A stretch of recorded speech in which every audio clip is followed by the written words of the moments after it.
Welcome to Securing the Bag, the Roots exclusive series that's all about work, entrepreneurship, and the secrets to success. And today we have a legend in the building.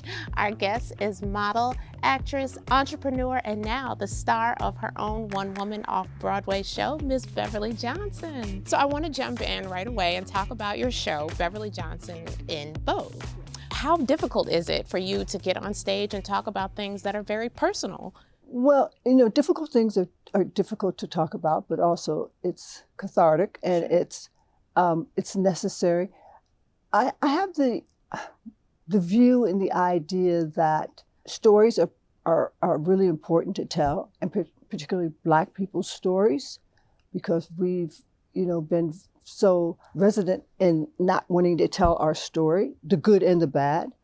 And I think that it's important because I think it helps people. I think it makes the other person listening to your story that, oh, if she can go through that, I can do it too. It has been 50 years since you made history gracing the cover of Vogue, the first Black model to do so. And I'm just so in awe of you because you have just managed to just keep reinventing yourself and stay relevant and have longevity in an industry where a lot of people don't necessarily stick around that long. So what advice would you give to particularly women of color who find it difficult to kind of find their place in the workforce as they get older? I'm a kind of person that I say yes to the possibilities. And I feel that sometimes people are really good at saying no, but I'm really good at saying yes. Okay.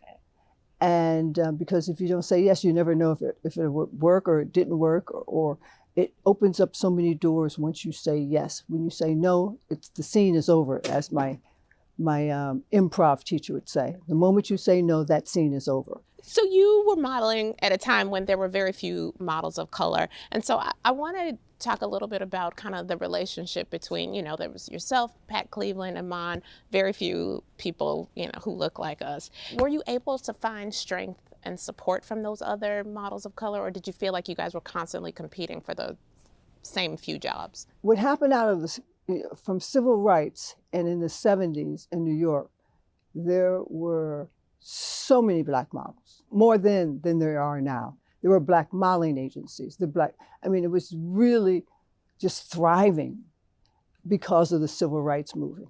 And so that was kind of like a joyful thing, like, because you're walking down the street and there's Black models and you're talking to one another. And so there weren't just a few. There were a few chosen ones, but there were a lot of Black models at that time. And I think in any business, there's competition. Naomi Sims was my predecessor, and really, hands down, one of the most beautiful women I've ever seen in my life. I mean, she's like one of those, she literally stopped traffic when she would walk down 57th Street. I was working as a shop girl, trying to make ends meet while I was beginning to model. She literally stopped traffic. She was so gracious to me. I'll never forget the day I met her. I was doing my first fashion show at Halston. I talk about it. And everybody's waiting for Naomi. Where is she? Where is she? Where is she? And Halston is like, oh, we got to start the show without her. We can't start the show without her because she is the show. And I'm just sitting there in the corner doing my makeup. And she walks in and they start to undress her in the middle of the room, right? And she kind of looks over and she sees me in the corner over there. And she rushes over to me. Meanwhile, she doesn't have any clothes on. She rushes over to me. She gets down. She says, I want to just tell you how proud I am of you, how beautiful your pictures are. And I just want you to just keep going. You're doing the right thing. Oh, what a moment. I have remembered that my entire life. I bet. And I made a vow at that moment that is what I'm going to do with the young ladies coming up behind me. I'm going to be as gracious to them as she was to me.